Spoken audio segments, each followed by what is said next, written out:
Welcome to Flash Frights. You're listening to the Fan2Fan Podcast, Flash Frights. Well, Bernie, you and I have, not only have we talked about a lot of canon films, we had perhaps the source of all things canon, Austin Trunick, on the podcast to talk about the history of canon films, which we celebrate the canon oeuvre.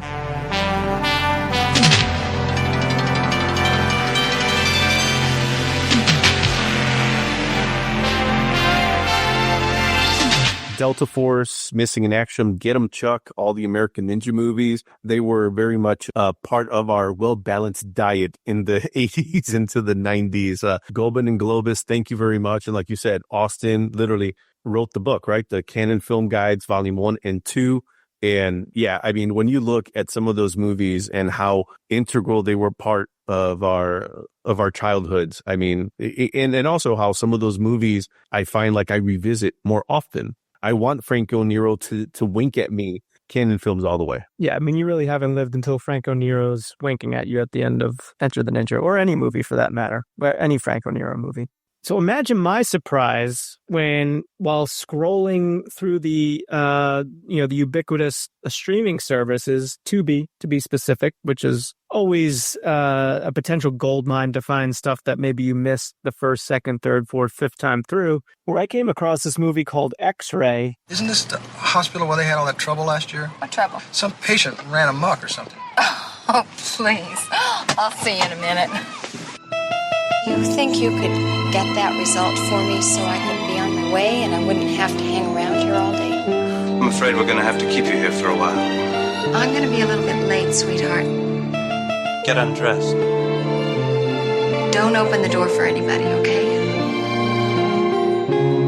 What is going on here? Somebody's trying to play a con job on you. I wonder who it is. Let's get out of here.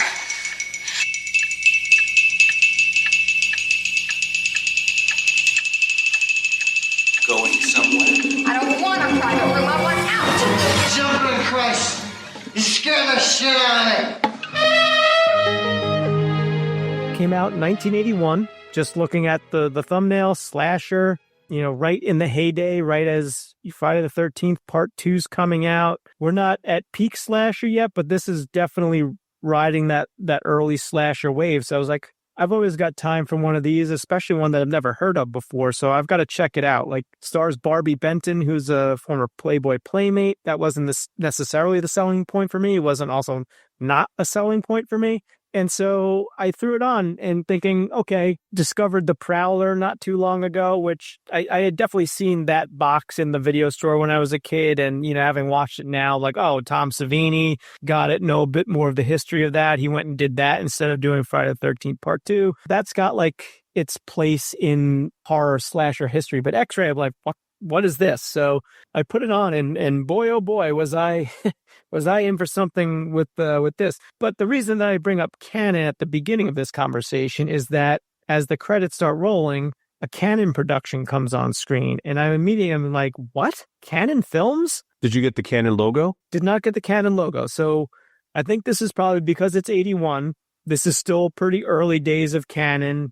They have not quite risen to the fame of American Ninja, Missing in Action, what you think is like peak Canon Films, which is like once you see that logo, that C like comes in and you're in for just like a batshit crazy good time. They're still making like a lean 30 movies a year. They haven't gone into 76 movies a quarter territory. That's right. Yeah, they're not filling up the trades with 75,000 ads for movies that will never be made, but they're trying to get funding for.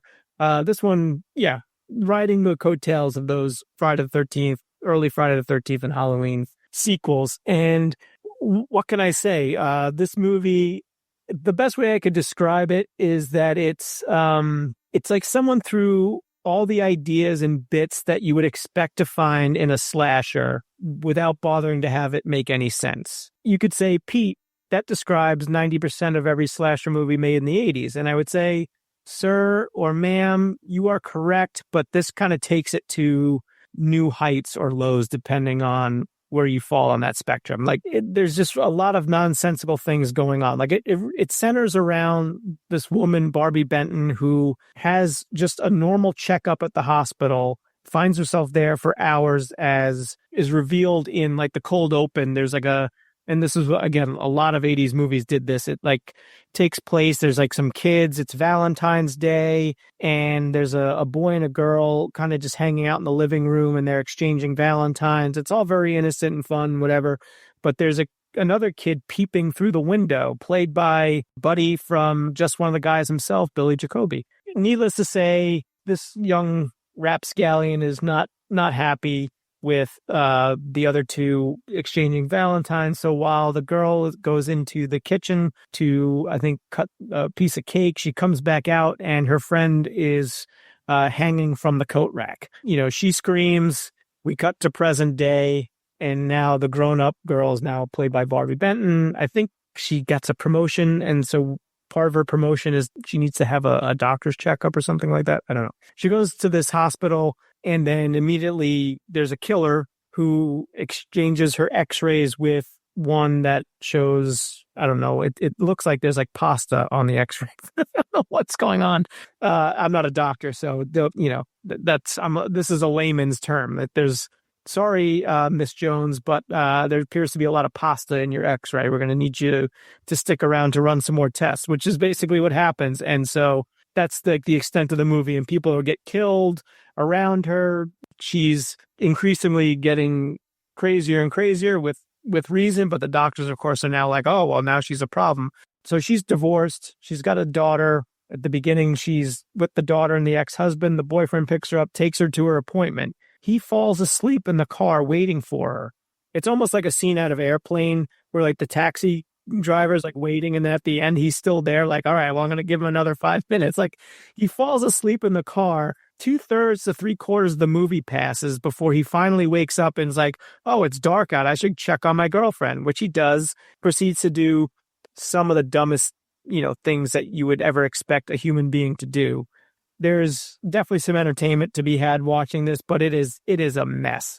Directed by Boaz Davidson, who has since become, if that name sounds familiar at all to you, since become kind of like executive producer extraordinaire. He's been involved in the Expendables series, a bunch of other shit. Like, you could look it up. Like, he's done a lot of stuff. Of course, because you've got a former Playboy playmate in this. There's a really superfluous extended scene with a completely nude Barbi Benton on an operating table where she's just being overseen by one of the doctors. There's really no purpose to it other than like, let's show her naked for as long as we think we can get away with. There's another great in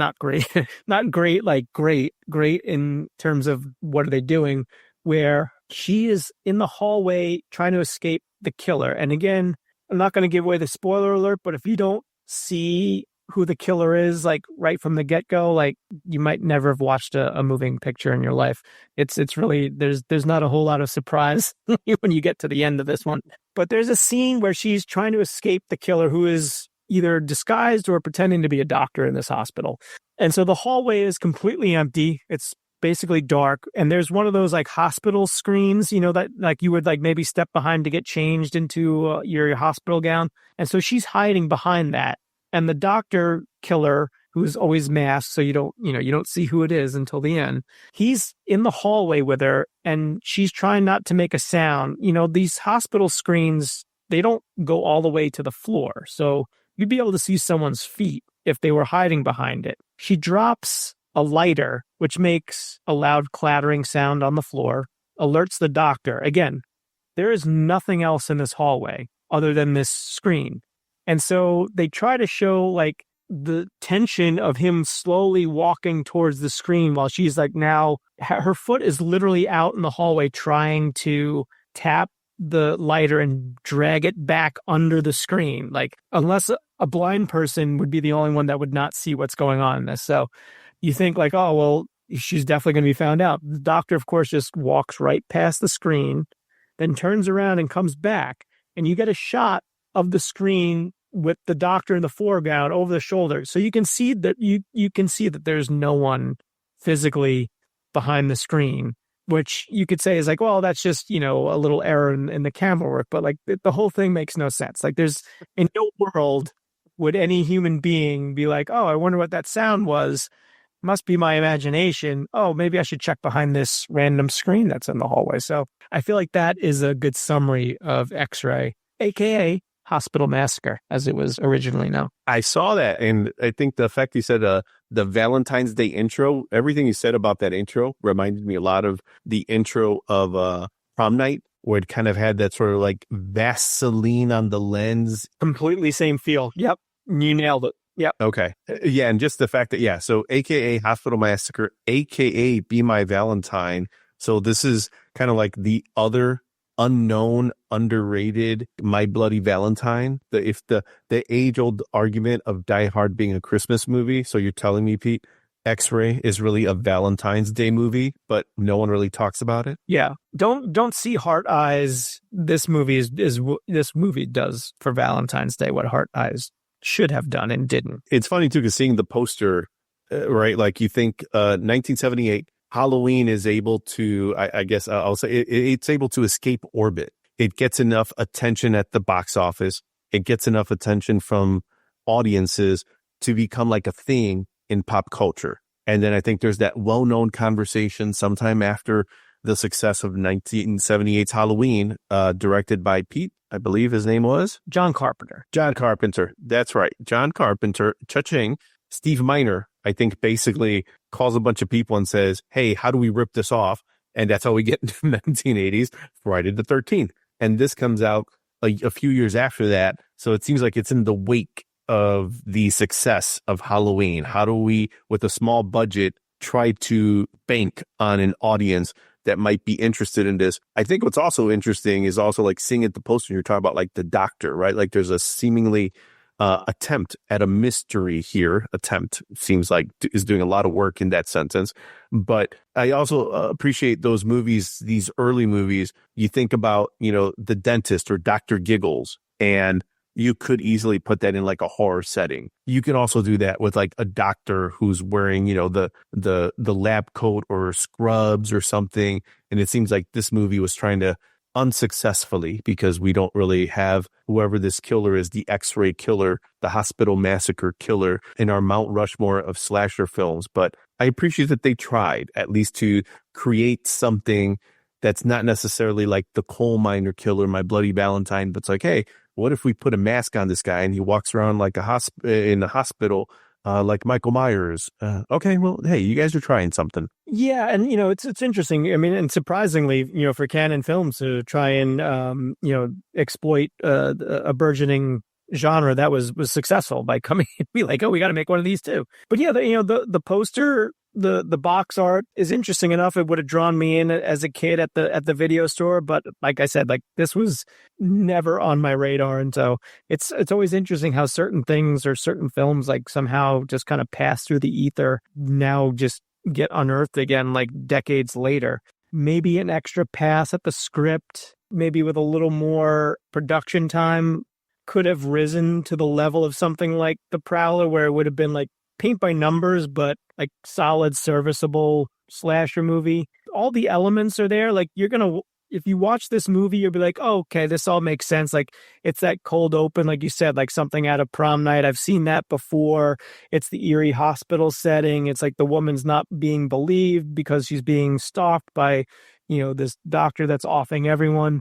But then it's just like, okay, so like what lengths are you going to like tie in the beginning to why would potentially this person from the beginning now be stalking her at the hospital vault? Like it's kind of shoehorning in something to be like, oh, what would make a cool, setting for a horror movie? A creepy, dark hospital. Okay, let's do that. And then it's almost like they backfilled everything from like an original nugget of an idea. So like I said, like the elements are there.